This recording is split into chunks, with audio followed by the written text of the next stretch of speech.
As I walked down the apartment hallway, tired from work, suddenly someone from the neighboring apartment grabbed my arm.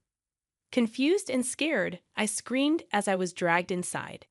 It was my neighbor, Mr. Johnson, who apologized, claiming he had no choice. Suspicious, I pulled away, demanding an explanation. He nervously said, "Actually, my name is Luna. Now, let me tell you about my life.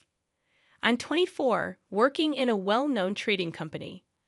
I enjoy the freedom of living alone in a city apartment, earning my own money. I grew up with a single mom who struggled to provide, but she never gave me an allowance. Despite her reasonable income, she was labeled a toxic parent. I moved out to escape her control, and I'll share our story. I was born and raised in a town near New York City. My childhood home was remote, making life difficult without a car or bus. Raised by my single mom, I should be grateful, but her restrictions created resentment. In elementary school, I asked for an allowance, but she refused, claiming money could lead to trouble. Despite promises, she never bought what I wanted. Birthdays were filled with disappointing educational books, and I realized my mom was different from my friends' parents. Every day, I desperately tried to find a way to escape my parents' control. Through middle and high school, it only intensified. Not only did I not get an allowance, but I also had to report and get permission for everything, whether it was hanging out with friends or going on dates. Once, after sneaking out to meet my boyfriend, I faced my mother's furious reaction the next morning. She declared that I would go without meals for the next 3 days. Without an allowance, I couldn't even buy food outside. Too embarrassed to let my friends or boyfriend know about my toxic mom, I couldn't ask them for something as simple as a snack. After 3 days of hunger, my concerned boyfriend approached me, asking if I was okay. Unable to hold back my tears, I'd opened up about my mother. I still remember the shock on his face. Although he sympathized at first, he began avoiding me afterward. 2 weeks later, I overheard him telling his friends that my mom seemed like a real problem, and he didn't want to deal with it. He thought I was desperate and kind of scary. Hearing him talk like that made me realize he felt bothered by my toxic mom, not wanting to protect me but feeling alienated. Overwhelmed with frustration and tears, I quietly slipped away to a corner of the hallway, realizing it was over with him still having feelings for him. I had to abruptly end my love for him, filled with anger towards my mom. When I got home, I lashed out at her, questioning why she had to control me. I blamed her for my boyfriend leaving, and my friends distancing themselves because of her abnormal behavior. Frustrated, I vented at her, only to find her pleased that my relationship had ended. Her self-indulgent response deepened my despair. My mother couldn't understand my feelings, and her sense of righteousness ignored common sense. Controlling my life was her reason for living. Feeling dizzy and unable to contain myself, I rushed to my room. Closing the door, I cried, wishing for a lock that my mother, who enjoyed controlling me, would never allow. My mother's concerned voice interrupted, asking if I was eating dinner. Her words weighed heavy on my chest. After high school, determined to live alone, I vowed to become a college student. I channeled my frustration into studying for exams as revenge.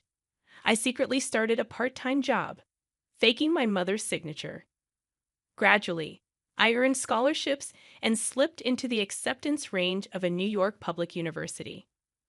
When I finally told my mother about my achievements, she smiled sweetly, praising my hard work.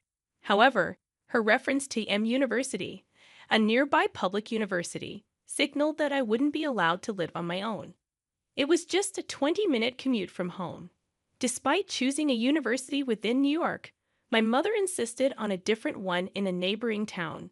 This left me feeling uneasy, as she continued trying to control me even as I was about to become a college student. Rejecting the idea of M University, I expressed my desire for our chosen university. In response, my mother sternly dismissed it, insisting on M University and questioning my chances of getting in. Frustrated and unable to hold back tears, I turned away from my mother and rushed to my room. Even as a college student, I couldn't escape her control. Balancing exams and part-time work was tough. And despite my efforts, it all seemed unnecessary. The frustration affected my sleep, leading me to take the entrance exam for M University, getting in as expected. Before I knew it, I was a college student, and my mother surprised me with a smartphone as a celebration gift. It was a remarkable shift from her previous controlling behavior. With the smartphone, I felt liberated, like a fish in water, thoroughly enjoying college life. Making new friends and engaging in normal communication, I also focused on my future, participating in student organizations and volunteer activities. Rather than joining clubs or sports teams, I applied what I learned to secure a position at the most famous trading company in the States, located in New York. Finally, as a working adult, I got to live on my own. My mother congratulated me on my job, presenting me with a $2,000 wallet as a gift. Over the past few years, her control over me had considerably loosened. Despite past resentment, I genuinely thanked her for everything as I began living apart from her. In the end, I decided to express my gratitude, and my mother's response was, "It's nothing. Just take care and do your best." Despite her recent change in attitude, I didn't question why she was so willing to let me go. Looking back, I should have been more suspicious, understanding that my mother wouldn't easily let me go. Nevertheless, I ended up living alone in a town near the center of New York City. The rent was high, but my company's housing allowance made my personal expenses around $600 a month. The apartment building wasn't large, and I would recognize the faces of fellow residents. I lived in a corner room on the third floor, and next door lived a man named Johnson. While we exchanged greetings, our interactions were limited. Johnson seemed about 5 years older, with a slender build and a kind appearance. In New York, neighborly interactions are usually indifferent, so beyond a simple hello, I rarely spoke with Johnson. Fortunately, he didn't seem like a strange person. I kept my apartment secret from my mother, as I didn't want her showing up unannounced. When she asked about my address, I simply said, "I'll be back soon," and left it at that. She seemed a bit down but accepted it, saying, "Well, that's fine." Despite being focused on my work computer, my mother frequently called or texted me. During work, I received calls that interrupted my concentration, leading to irritation. The demanding job at the trading company, coupled with my mother's constant calls, made the situation challenging. Not just calls, but she kept sending messages, resulting in a flood of unread notifications. A chill ran down my spine, and a concerned colleague noticed my strained expression. I reassured them, "It's nothing," and managed to maintain composure, continuing my work. 2 years passed in this manner, and at the age of 24, my second-year salary was remarkably high. Earning money independently brought me deep joy. Gradually, I became more engrossed in work, increasingly ignoring calls from my mother. Since she didn't know where I lived, there was no chance of running into her unless I went home. The image of my mother slowly faded from my life, and I finally felt like I was living my own life. One day, after drinks with colleagues, I was tipsier than usual on my way home. Around 10 p.m., as I reached the third floor of my apartment building, I staggered towards my corner room, mumbling about another long day at work. Suddenly, a man's voice called out, "Luna, over here for a sec." I felt someone grab my arm from the next-door apartment entrance. In a moment of confusion, I screamed and was dragged inside. Furious, I shouted, "What on earth are you doing? I'm going to call the cops." My neighbor, Mr. Johnson, apologized, claiming he had no other choice. Suspicious, I shook off his grip and accused him of planning something. In the midst of my panic, Mr. Johnson urged me to calm down. However, his next words made me shudder. "I saw someone break into your apartment." Although I immediately thought it might be a trap, Johnson looked serious. Unfamiliar with such situations, I was more afraid of him than anything and tried to escape. Startled by his intense tone, I hesitated, and he urgently pleaded for me to wait, emphasizing the danger outside. At a crossroads and unsure whether to believe him, I saw desperation in Johnson's eyes. Though we had barely spoken, his eyes seemed direct and sincere. It was just a hunch, but I felt inclined to listen to him. Trembling, I asked about the break-in details, and Johnson began to explain. I couldn't see clearly, but the person wore all black, with long sleeves and pants, looking suspicious. I'd seen someone similar around the apartment complex before, thinking they were just another resident. About 3 hours ago, when I came home, I saw that person entering your apartment, and that's when I thought something was off. It's 10 p.m. now, so around 7 o'clock p.m. Wearing all black clothes in July isn't comfortable. However, the key issue is how someone could enter my house without having a key. Initially, I thought it might be a friend or your boyfriend, Luna, so I didn't pay much attention. However, when I heard you coming home just a while ago, I got shocked. Even if they were a friend or boyfriend, staying alone in someone else's home for 3 hours seems strange. It hit me that this person could be dangerous, so I decided to stop you. Mr. Johnson's words made me tremble violently.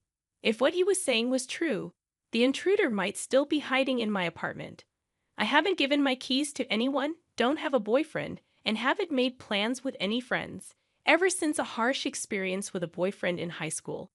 I've avoided dating men, so I currently don't have a romantic partner or close friends nearby. Who could be breaking into my home? Luna, please calm down and listen. Have you been stalked by anyone recently? Johnson asked, trying to soothe my agitation. Stalked? No, nothing like that. I had no recollection of such a thing, but it was possible someone was stalking me without my knowledge. Maybe you just haven't noticed, but the perpetrator could have been acting this way for a while. Is there anyone, perhaps a romantic partner, with whom you had a falling out or argument? When Mr. Johnson asked me that, I thought about the men around me. Since a high school incident, I've been afraid to get involved with men, and I hadn't had any such relationships with my work colleagues. No, there's no one. I've been avoiding such things all this time. I couldn't think of anyone who might be the intruder. It seemed the only option left was to contact the police, but having never called 911 in my life, I hesitated to make the report. After all, the claim of an intruder in my house was solely based on Johnson's word. Should I really trust what this man is saying? I stared at my phone's call button, unable to press it, and impatiently, Johnson said he'd call the police.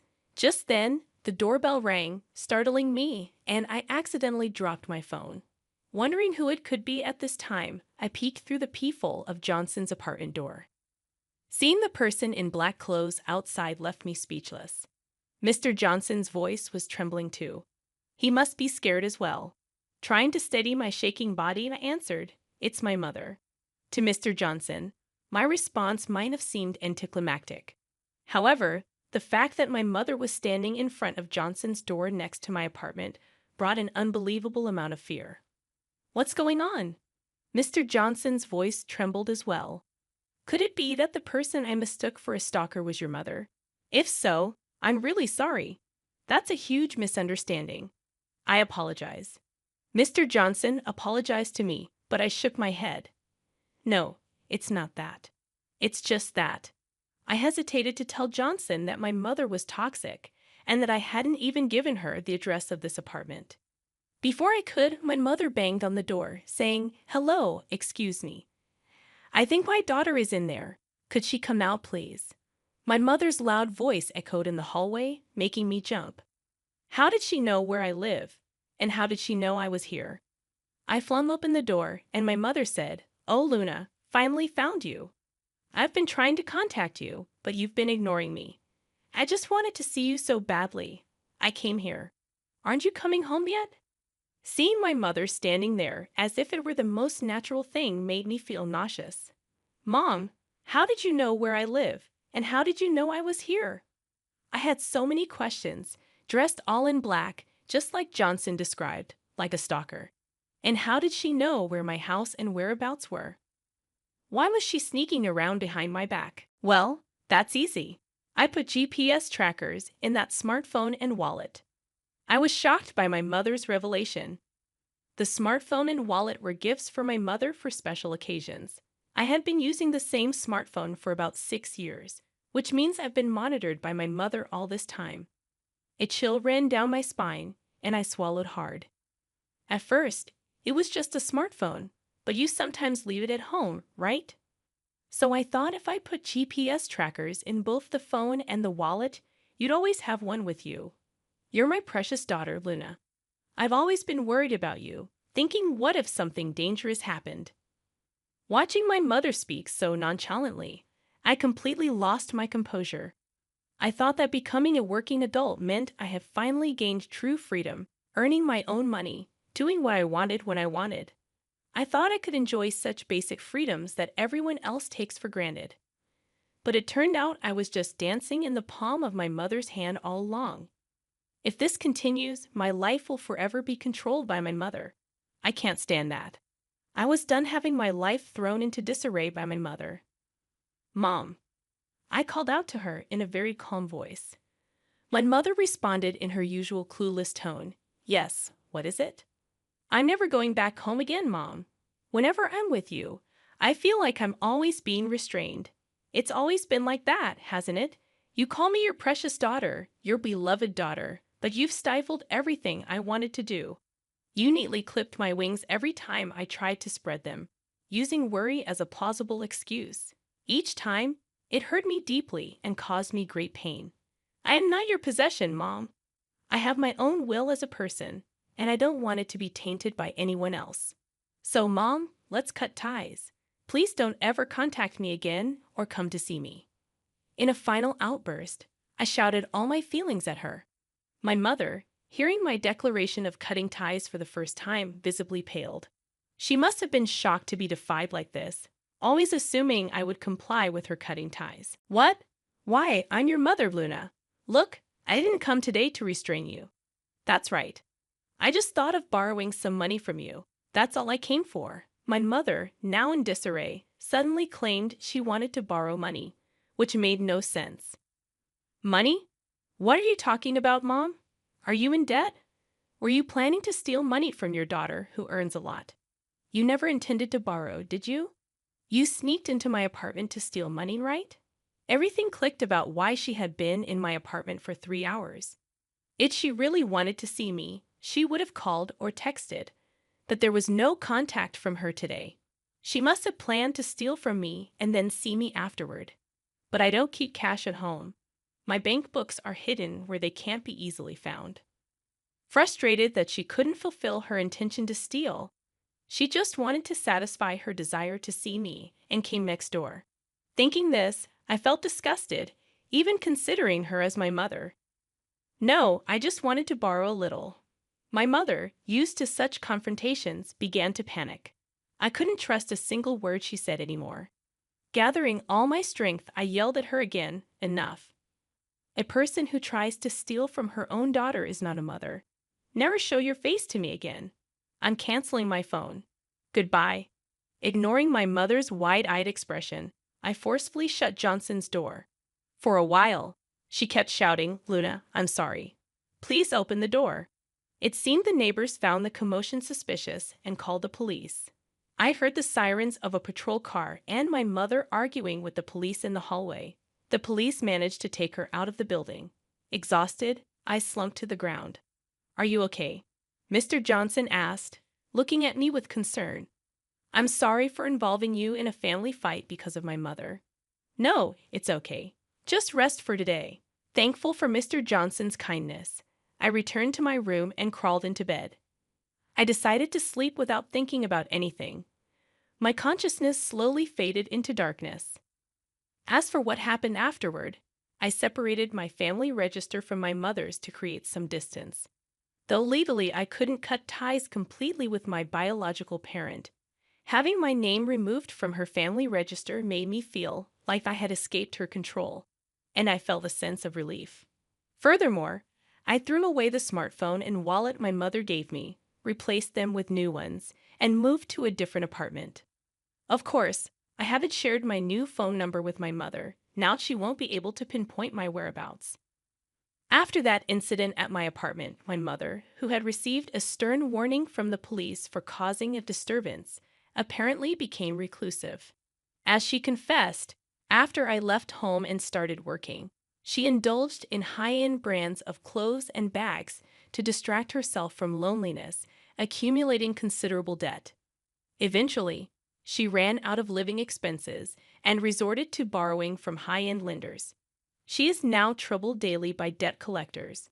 However, I couldn't bring myself to help her.